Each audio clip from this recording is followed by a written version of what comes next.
Well guys, I am out in yet another winter wallop that is about to hit us today.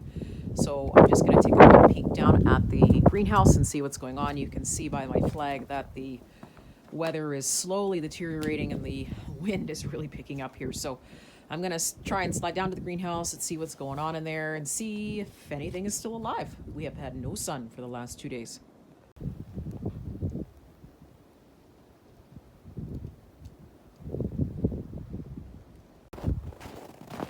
See if I can get in here this morning. It's freezing.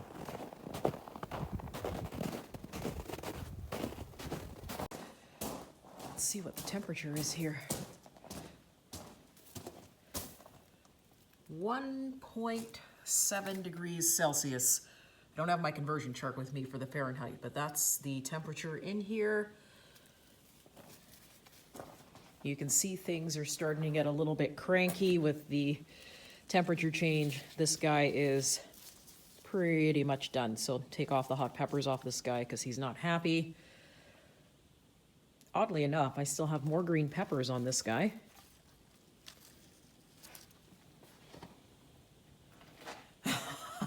You guys are gonna laugh at me. I still haven't taken down my tomato plants and it's been absolutely crazy the last few days. But I still actually have tomatoes on the vines. It's just crazy.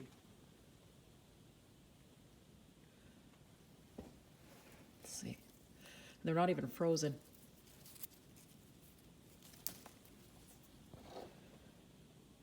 They're still pliable and you can still eat these, so this is good. Eggplants are slowly, of course, becoming unhappy. And then we have our beans, which are holding up really well. I'm going to take a peek over in the tomato corner. I want to see if there's anything there.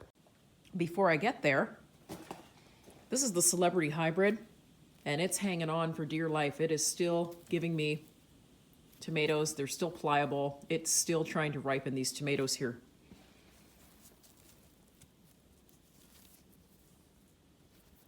A couple of the green ones have fallen off, but for the most part, they're hanging on and not really showing a whole bunch of signs of temperature change.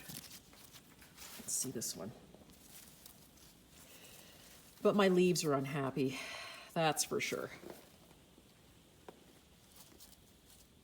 Might be picking another round of green tomatoes, guys. Okay, let me just swing around to the other side here and see what we've got. But these guys, once I take off these green tomatoes, these guys are done. Swiss chard, of course, is the good old standby, so you'll never be let down with Swiss chard. I mean, it's still hanging on for dear life here. It doesn't want to let go.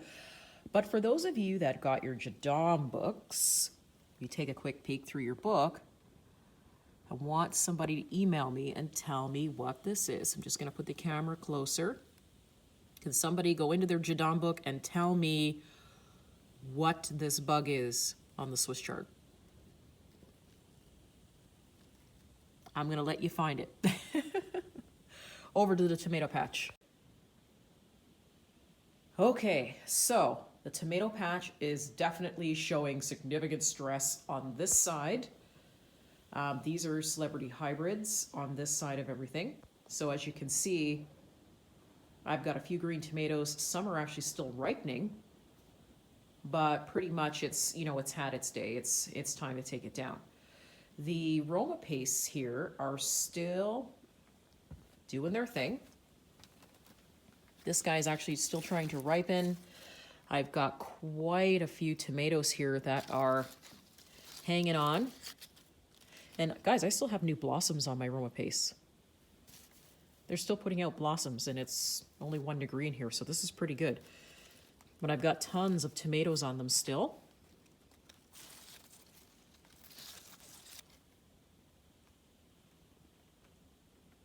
See what else is in here. Now, of course, it's showing me stress. It's saying it's cold in here, I'm not happy, but at the end of the day, I'm still seeing blossoms. And take a look, guys. More ripening of the romapace. So this is good. Let's check and see over on the other side here. this one celebrity hybrid plant that I have is amazing. So even though the leaves are saying, hey, you know what, I'm not really happy, look at the size of the tomatoes that it still has on it. Isn't that that's just crazy. And here, look at the size of the tomato up here. And they're not frozen, so this is good. And then down here, guys, we still have a bunch of romapace, and I'm not even gonna complain because I finally, today, just finished processing all the tomatoes that I had. That's how much tomatoes I got this year. Still putting out blossoms. You know, it's funny. I planted these ones lower, and I'm beginning to think that because they were planted lower, they're actually doing better than the ones that I hung up higher. Look at all these tomatoes in here. Wow. Oh, is that a red one that I see back there? Can I even get in here? See if I can maneuver and pull this tomato. Oh yeah, there you go. I missed him, obviously. He's probably ripened within the last couple of days, but that's pretty good for, you know, mid-November. That's pretty good. Still got more underneath here. So guys, I'm still growing. I am still growing tomatoes in mid-November. So this is actually excellent. Now, I don't know if I told you, but the plan for this greenhouse, first of all, in the springtime, I have to actually get up off the floor. When you get old, it takes a long time. If you're trying to garden on your knees, guys, it takes a long time to get up. Basically, there is going to be solar panels put up on this greenhouse, and it does come with them. And what that does is it actually runs a heater or cooler, depending on what the weather is. And so basically it connects underneath the soil, and it will run the whole length of the soil boxes and will heat or cool depending on what the weather is. So, but that will be running off solar. And then in the winter time, the plan going forward, probably most likely starting next year, the project that we are going to be taking on is actually putting in some heat on the floor so that we can grow a little bit longer through the darker months of the winter. So that's the plan. We'll see how many projects we actually get done. What ends up happening is you get all the projects and then they start piling up and you just have to pick which ones you want to do first. So, but everything in here is doing really well, guys. I still got a bunch of tomatoes. I still have a bunch of peppers. I've still got celery, which is amazing. So I've been using fresh celery in a lot of our things. So investing in a greenhouse is definitely worth it, even if you live in a colder climate like myself. Personally, like I said, growing until the end of November is amazing in zone 3. And I know my North Dakota people are feeling me on the weather lately too, because we're sort of having the same similar weather. So just wanted to say shout out to North Dakota today and say hi. Hope everything's going well on your end.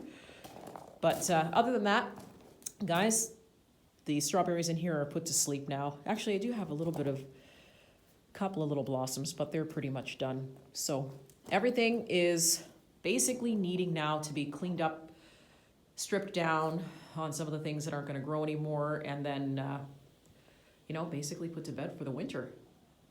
As you can see, it's snowing again outside. We're getting some crazy storms here now. It's just like I've been thrust right into wintertime without even a warning. So that's it for me, guys. I just wanted to show you kind of what's going on in the greenhouse today. I have a tomato plant that's decided it's growing through the floor. I don't know if it's a little small tomato or if it's a big one, but it doesn't want to give up the ghost either, but it's actually blossoming.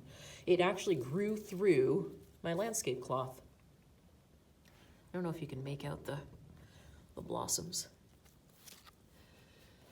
And of course, the cayenne peppers are just hanging on. Hanging on. And I honestly never thought that a cayenne pepper would hang on this long in this cold, but it is, and it's giving me actually some pretty good sized cayenne peppers. So guys, once again, I can't reiterate how important it is for you to have a greenhouse. If you get the opportunity in the future to set one up or get one for yourselves, please try, please, because it is going to be a necessity, especially coming on now with the food increases. I've seen it in my area. It's just going to be a necessity to grow your own food.